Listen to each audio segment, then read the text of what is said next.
Last year I had to travel to Chicago for a work trip. It was just a quick couple of days. Meetings, presentations, the usual business stuff.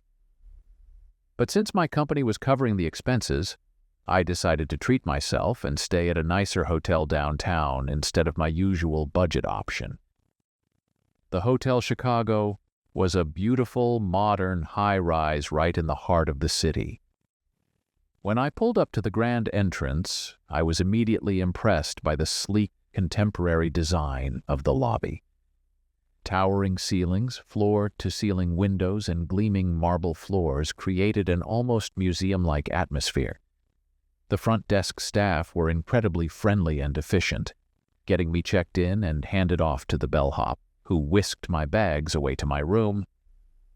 As I made my way up to the 19th floor, I couldn't help but admire the stunning city views through the elevator's glass walls.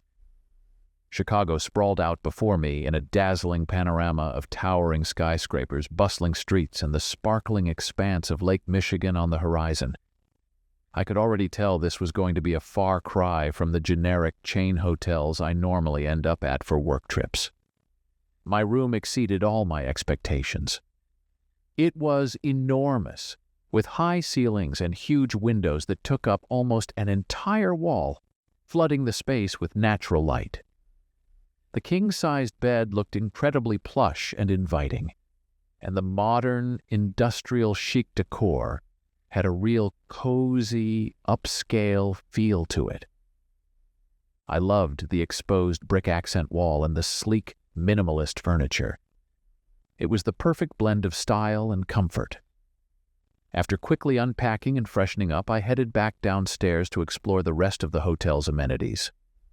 The lobby bar and restaurant were both bustling with well-heeled guests, their conversations and laughter creating a lively, energetic atmosphere. I grabbed a quick bite to eat and a cocktail, then wandered around, taking in all the little design details that made the place feel so elevated and unique. The next couple of days followed a pretty standard business trip routine. I'd wake up, grab a quick breakfast, then head out for a packed schedule of meetings and presentations. In the evenings, I'd come back to the hotel, collapse into that amazingly comfortable bed, and order room service before falling into an exhausted sleep. It was a fast-paced few days, but the luxurious setting of the Hotel Chicago made it all a bit more bearable. It wasn't until my second-to-last night there that things took an unexpectedly weird turn. I'd been out late meeting with a client, and when I got back to the hotel around 10 p.m., something just felt off as I approached my room. I couldn't quite put my finger on it, but there was just something about the way the door looked that seemed strange. I brushed it off at first, figured I was just tired, but when I tried the handle, it wouldn't budge. It was locked from the inside. Now, I know for a fact that I didn't lock it when I left. I always double-check that kind of thing, especially in a hotel. So I hurried down to the front desk a little flustered to let them know what was going on. The front desk staff were just as confused as I was. They said no one had reported any issues with that room, and as far as they knew, I was the only one who had a key. We tried calling my room phone, but there was no answer. At that point, the manager on duty decided they'd have to get maintenance to come up and break down the door. I waited anxiously in the lobby while they went to work, wondering what on earth could have happened. When they finally got the door open and I was able to go inside, I was totally shocked by what I found. The room was an absolute disaster zone. The bed was completely stripped.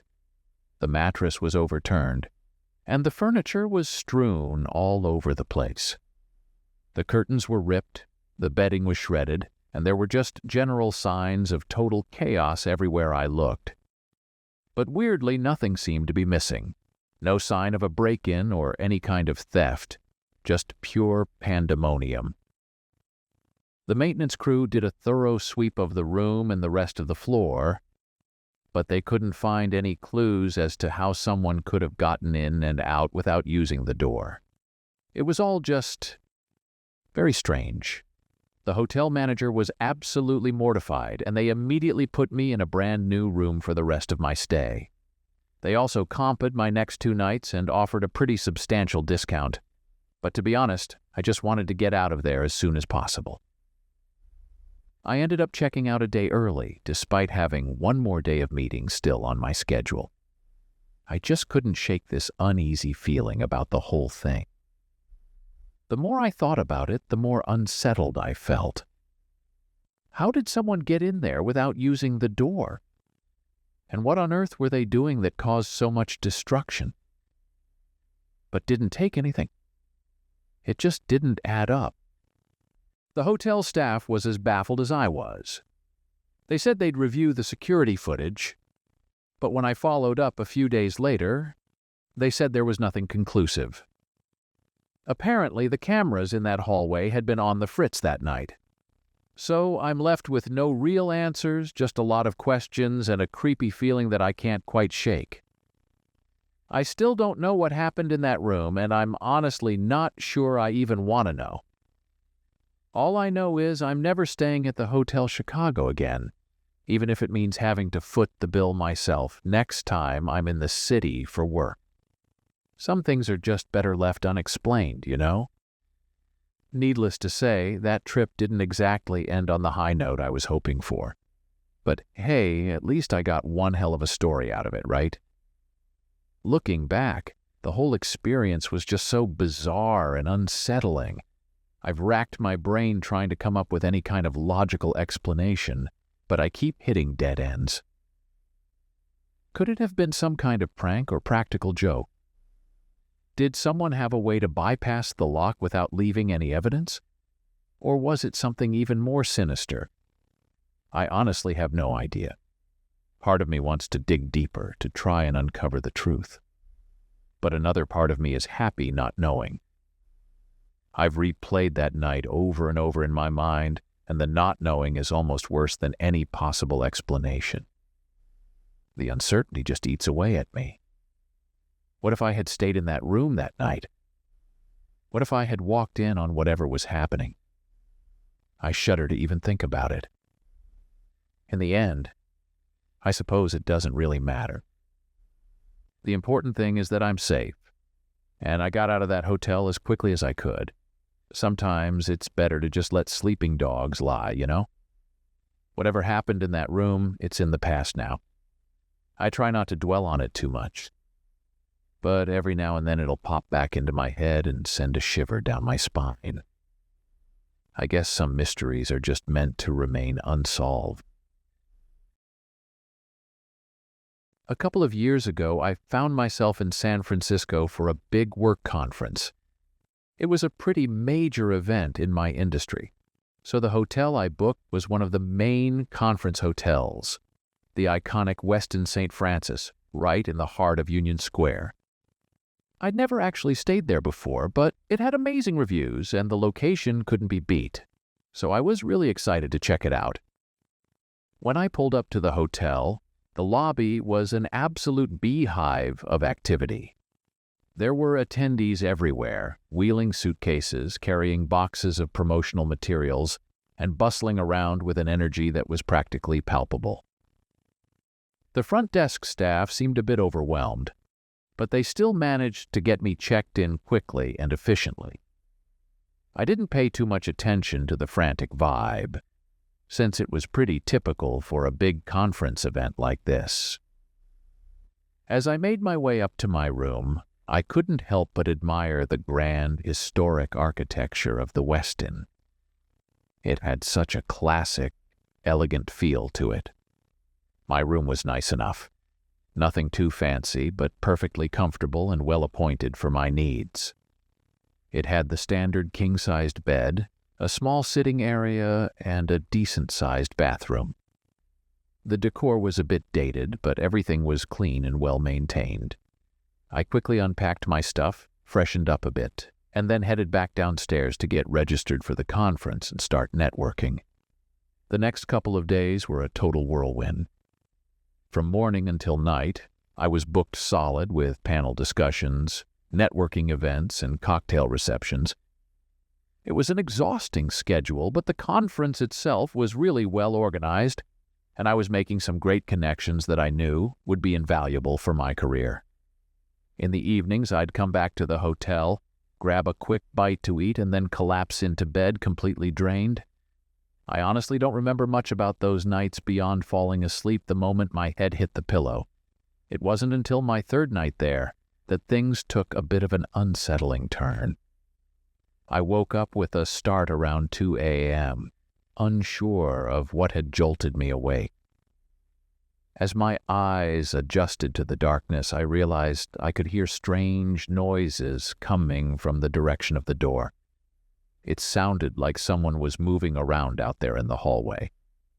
My heart started pounding in my chest as I strained to listen more closely. After a few moments, I heard the distinct sound of the door handle rattling, followed by a muffled voice. It was too quiet for me to make out any words, but the tone sounded insistent, almost demanding. I froze, my mind racing. Had someone broken in? Was there an intruder in the hotel? I quickly glanced around the room, looking for anything I could use to defend myself. Just then, the rattling stopped, and I heard retreating footsteps. I waited with bated breath, heart pounding until the sounds faded away completely. I didn't dare move a muscle, afraid that any noise might draw the intruder back. I must have lain there, paralyzed with fear for what felt like an eternity. Eventually, I worked up the courage to reach over and turn on the bedside lamp. The room was empty, just as I'd left it. I checked the door, and sure enough, it was still locked and bolted from the inside. I even got up and peeked out the peephole, but the hallway was completely deserted. There was no sign that anyone had been there at all. Needless to say, I didn't get much sleep after that. I spent the rest of the night in a state of high alert, jumping at every little sound.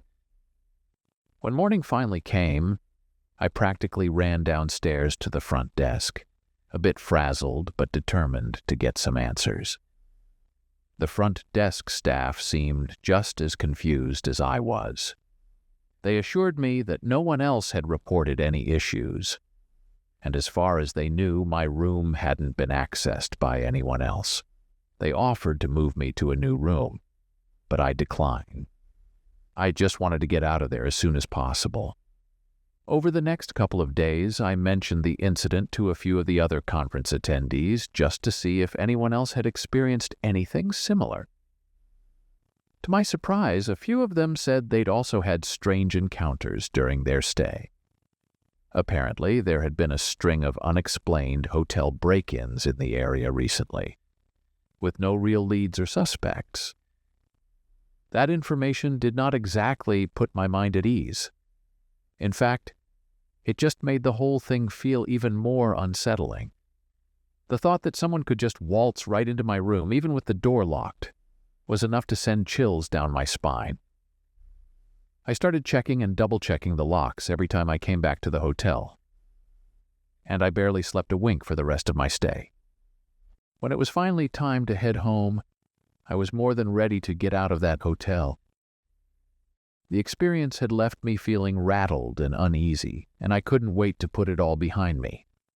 I quickly packed up my things and made a beeline for the airport, eager to put some distance between myself and the Westin St. Francis. To this day, I have no idea what happened that night or who or what was trying to get into my room. The hotel staff insisted there was no evidence of a break-in, and the police weren't able to find any leads either. It's just one of those unsolved mysteries that lingers in the back of my mind, a creepy little footnote in my travel history that I can't quite shake. Whenever I think about that night, I can't help but wonder what would have happened if I hadn't woken up. Would the intruder have actually managed to get inside? What were their intentions? The not knowing is almost worse than any possible explanation. It's the kind of thing that keeps you up at night, wondering if you're truly ever safe, even in the supposed sanctuary of a hotel room. In the end, I suppose it doesn't really matter. I'm safe. I'm home, and I never have to set foot in the Westin St. Francis again if I don't want to. But the experience has definitely made me a bit more cautious when it comes to hotel stays, even at supposedly reputable places. I check the locks obsessively. I keep the "Do Not Disturb" sign on the door at all times, and I'm always hyper-aware of any strange noises or suspicious activity. I guess you could say I've become a bit of a paranoid traveler. But when you've had an encounter like that, it's hard not to be. The sense of violation, the feeling of vulnerability, it sticks with you. And the not knowing, the lack of answers, is just the cherry on top of this unsettling Sunday. So the next time I have to travel for work, I'll probably opt for a smaller, more nondescript hotel, even if it's a bit out of the way. At least that way I can hopefully avoid any more unwanted visitors in the middle of the night. Some experiences just aren't worth the risk, you know. I'd rather have a boring, uneventful hotel stay than another episode like the one I went through at the Westin. Last month, I had the pleasure of staying at a hotel in San Francisco which initially seemed decent enough. Little did I know that this trip would turn out to be one of the most frustrating and chaotic experiences of my life. It all started on the first day when I checked into what I thought was a quaint little hotel near Fisherman's Wharf. The location was perfect, just a stone's throw away from all the sights and sounds I wanted to explore. As I pulled up to the hotel, the vintage-inspired lobby immediately caught my eye, instantly setting an inviting tone. This is going to be a great trip, I thought to myself excitedly as I made my way through the front doors. The initial impression only lasted until I got up to my room. That's when the cracks in the facade began to show. The room itself looked okay at first glance, but the moment I stepped into the bathroom, I was greeted by an annoying dripping sound. I traced it back to the faucet, which was leaking at a steady, irritating pace. I thought it was no big deal, and that I'll just call the front desk and have them send someone up to fix it. I quickly placed the call, explaining the issue to the front desk attendant. They assured me that someone would be up shortly to take a look and address the problem. Feeling satisfied that it would be taken care of, I decided to unpack my belongings and get settled in. But as the day wore on, no one ever showed up. I shrugged it off, figuring they'd get to it first thing in the morning. That night, as I was finally ready to get some much-needed rest, I pulled back the sheets on the bed and immediately noticed a large, unidentifiable stain in the center of the mattress. I don't even want to know what could have caused that. Thoroughly disgusted, I called the front desk again, and after what felt like an eternity, someone finally brought up fresh linens. The least they could have done was apologize, but no such luck. I had to change the sheets myself.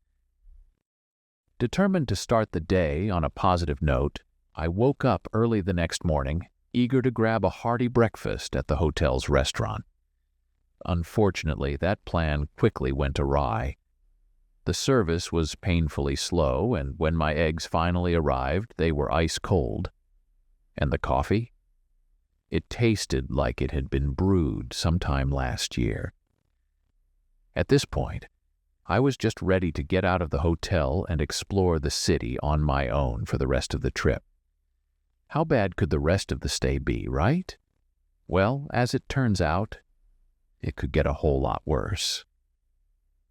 That evening, as I was making my way back to my room, I discovered that the elevator had broken down. Yep, I was stuck on the 4th floor, and for the rest of my stay I had to use the stairs. Sure, it was good exercise, but not exactly what I had in mind when I booked this hotel. Just when I thought I couldn't take any more, night 2 rolled around, and I was ready to finally get some much-needed rest. Little did I know that my neighbors had other plans. The room next to mine was hosting what sounded like a never-ending party. Loud music, shouting, the works. It was 2 a.m., and these folks were living it up like there was no tomorrow. Frustrated, I called the front desk to complain, and they assured me they would handle it. But you guessed it, nothing changed. I barely slept a wink that night. Determined to make the best of the situation, I decided to spend the majority of the next day exploring the city, intent on spending as little time in the hotel as possible. When I returned in the evening, I was greeted by an unpleasant surprise. My room hadn't been cleaned. Now, under normal circumstances, this wouldn't have been a big deal. But after the past couple of days, it just felt like the universe was playing a cruel prank on me. Just when I thought things couldn't get any worse, the final night of my stay proved me wrong. At around 3 a.m., the fire alarm went off and the entire hotel had to evacuate. Turns out it was a false alarm, but that didn't make the experience any less unpleasant. There I was, shivering on the street for a good hour, wondering if this trip could get any more disastrous. As I made my way back to my room after the evacuation, I couldn't help but feel a sense of dread wash over me. The thought of spending another night in this hotel was almost too much to bear. I knew I had to get out of there, but the idea of packing up and checking out a day early was disheartening. I had been so excited for this trip, and now it felt like it was all falling apart. When I finally checked out of the hotel, I have to admit, I breathed a sigh of relief. I was so ready to leave that disastrous experience behind and move on with my life. But as I drove away, I couldn't help but reflect on the lessons I had learned. This trip had certainly been a test of my patience and resilience, but in the end, it had only strengthened my appreciation for the importance of thorough research and careful planning when it comes to travel. The idea of a solo trip to Seattle had been brewing in my mind for quite some time. As someone who thrives on the energy and adventure of urban environments, prospect of exploring the Pacific Northwest's vibrant city, with its renowned coffee culture, rainy ambience, and array of attractions, had me counting down the days until I could pack my bags and embark on my journey. In the weeks leading up to my departure, I meticulously researched various accommodation options, determined to find the perfect hotel that would serve as a cozy and comfortable home base for my urban explorations. I scoured online reviews, scrutinized locations, and compared amenities, intent on finding the ideal balance of affordability, convenience, and charm. After much deliberation, I settled on a reasonably priced hotel situated right in the heart of downtown Seattle, just a stone's throw away from the iconic Pike Place Market and numerous other must-see sites. The hotel's vintage aesthetic immediately caught my eye, evoking a sense of old-world elegance that I thought would add a unique character to my stay. As someone who appreciates the quirks and idiosyncrasies of historic buildings, I was drawn to the hotel's striking architectural features, from its ornate facade to the grand entrance that beckoned guests to step into a bygone era.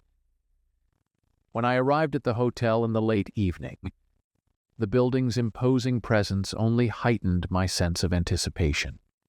The receptionist, a young woman with a nervous smile, greeted me and handed over my room key, casually mentioning that there would be someone available at the front desk until 3 a.m. should I require any assistance during the night.